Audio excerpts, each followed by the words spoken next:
안녕하세요, 맥스킴입니다. 오늘은 방금 들어온 소식입니다. 북한이 국내의 방위산업체에서 탄도미사일 정보를 탈취해간 심각한 문제를 말해보려고 합니다.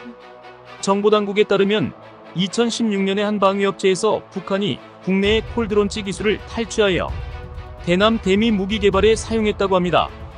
이 기술은 SLBM 잠수함 기반 탄도미사일 개발에 활용되었으며 군사정찰 위성에도 해당 기술이 사용되었다고 합니다. 이러한 사례는 해킹으로 간주되며 국가의 보안 및 기술 유출에 매우 심각한 문제입니다. 북한이 2016년에 국내의 방위산업업체에서 탈취한 콜드론치 기술을 활용하여 잠수함 발사 탄도미사일 SLBM 개발 기간을 대폭 단축했다는 사실이 우리 정보당국에 의해 확인되었습니다. 이 기술은 발사관에서 미사일을 물 밖으로 밀어내고 엔진을 점화시키는 방식으로 알려져 있습니다. 또한 북한의 첫 군사정찰 위성인 만리경 1호와 2위성을 실은 로켓 천리마 1형에도 국내외 위성업체에서 탈취한 발사체 및 광학장비 기술 등이 대거 활용되었다고 보고되었습니다.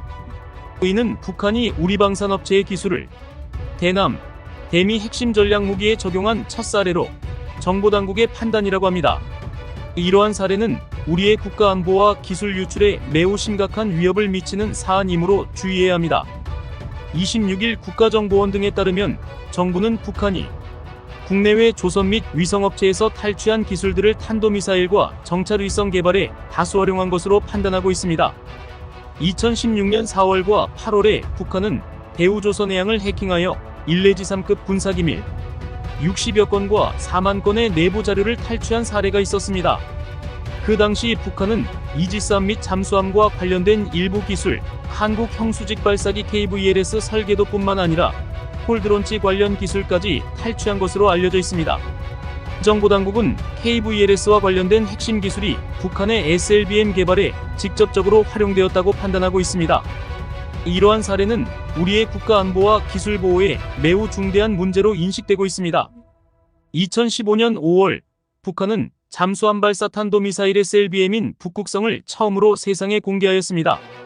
그리고 그로부터 약 8개월 후인 2016년 8월, 북한은 대우조선해양의 시스템을 해킹한 후 신포급 잠수함에서 한 발의 SLBM을 약 500km 거리까지 발사하였습니다.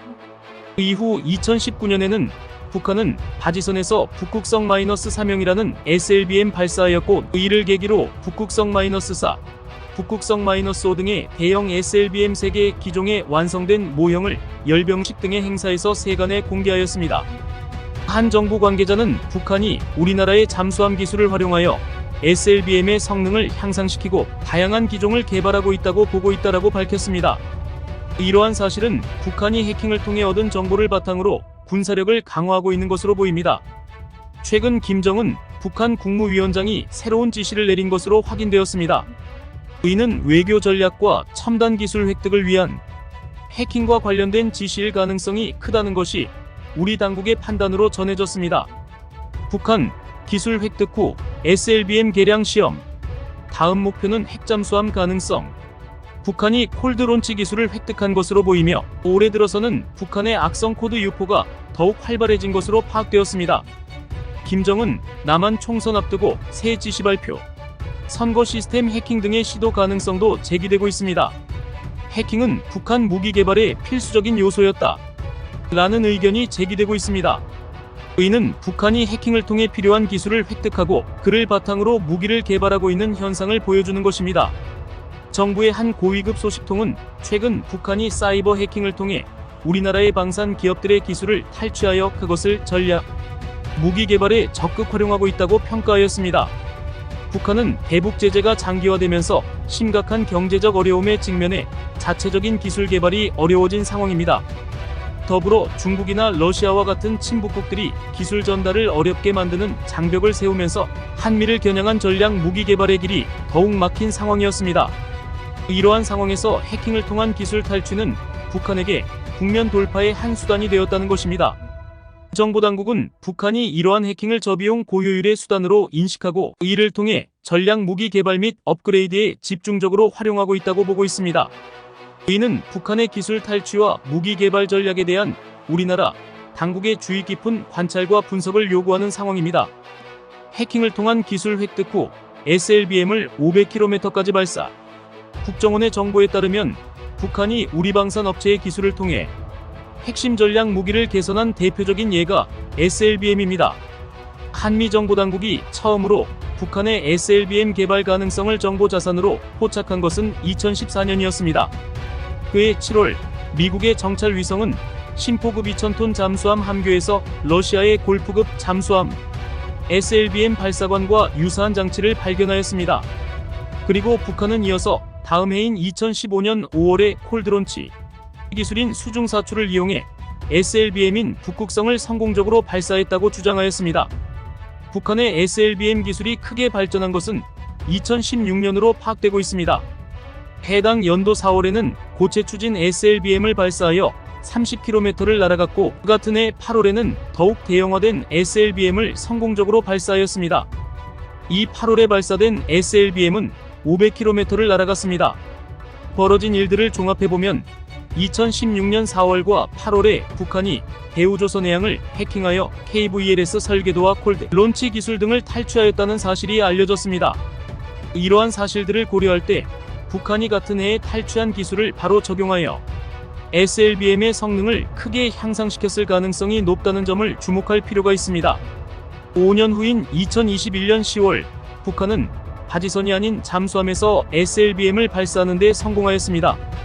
이때 북한은 KN-23이라고 불리는 북한판 이스칸데르를 SLBM로 개량하여 화성-11을 잠수함에서 발사했습니다. 정보당국은 북한이 한국 업체를 해킹하는 등의 방법을 통해 잠수함과 SLBM 관련 주요 기술들을 철저히 보강해왔다고 보고 있습니다. 북한이 해킹을 통해 얻은 자료를 활용하여 SLBM의 성능 개선 시간을 크게 단축하였고 이를 통해 무기의 다양성 및 기술 안정화에도 활용했다는 것입니다.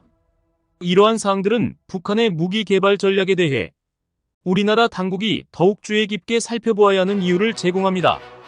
정부의 한 소식통은 김정은이 해킹을 통해 다음으로 집중할 대상은 핵추진 잠수함 관련 기술일 가능성이 크다라고 밝혔습니다.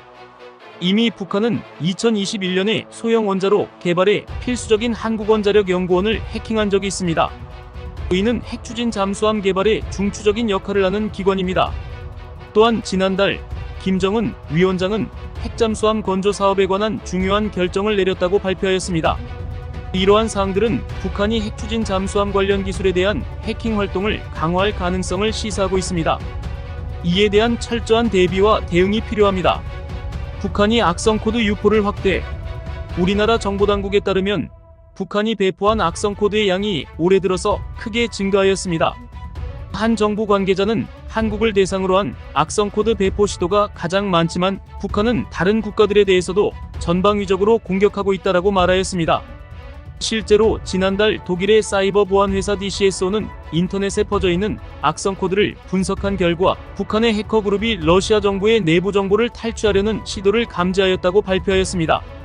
우리 당국은 현재 활동이 활발한 새로운 북한의 해커 그룹을 포착하고 추적하고 있다고 전해졌습니다. 정보당국은 김정은 위원장이 첨단 기술 탈취와 관련된 새로운 지시를 내린 것으로 보이는 상황을 주시하고 있습니다. 또한 4월 총선을 앞둔 현재 북한이 국민의 생활을 직접적으로 영향을 미칠 수 있는 기반 시설이나 행정 서비스를 마비시키거나 선거 시스템을 해킹하는 등의 도발을 시도할 가능성을 높게 평가하고 있습니다. 북한이 악성 코드 유포를 확대. 우리나라 정보당국에 따르면 북한이 배포한 악성 코드의 양이 올해 들어서 크게 증가하였습니다. 한 정부 관계자는 한국을 대상으로 한 악성 코드 배포 시도가 가장 많지만 북한은 다른 국가들에 대해서도 전방위적으로 공격하고 있다라고 말하였습니다. 실제로 지난달 독일의 사이버 보안 회사 DCSO는 인터넷에 퍼져 있는 악성 코드를 분석한 결과 북한의 해커 그룹이 러시아 정부의 내부 정보를 탈취하려는 시도를 감지하였다고 발표하였습니다. 우리 당국은 현재 활동이 활발한 새로운 북한의 해커 그룹을 포착하고 추적하고 있다고 전해졌습니다. 정보당국은 김정은 위원장이 첨단 기술 탈취와 관련된 새로운 지시를 내린 것으로 보이는 상황을 주시하고 있습니다. 또한 4월 총선을 앞둔 현재 북한이 국민의 생활을 직접적으로 영향을 미칠 수 있는 기반 시설이나 행정 서비스를 마비시키거나 선거 시스템을 해킹하는 등의 도발을 시도할 가능성을 높게 평가하고 있습니다. 이러한 정보를 통해 우리 모두가 북한의 사이버 위협에 대해 더욱 경각심을 가질 수 있기를 바랍니다. 그리고 이를 통해 우리나라의 사이버 보안을 더욱 강화할 수 있는 방향으로 나아가야 할 것입니다. 이 정보가 여러분에게 도움이 되었기를 바라며 오늘도 안전하고 평화로운 하루 되시길 바랍니다. 여러분, 영상을 잘 보셨나요? 저는 이 영상의 제작자 맥스킴입니다. 팩트에 기반한 유익한 정보만을 선별하여 전달하는 것을 항상 목표로 하고 있습니다. 여러분의 구독은 저에게 큰 동력이 됩니다. 다음 영상 제작에 더욱 힘을 실어주실 수 있습니다. 또한 아직까지 구독 버튼이 빨간색이라면 아직 구독하지 않으셨을 가능성이 있습니다. 엄지 모양의 좋아요와 구독 버튼을 꼭 눌러주시면 저에게 큰 도움이 될 것입니다.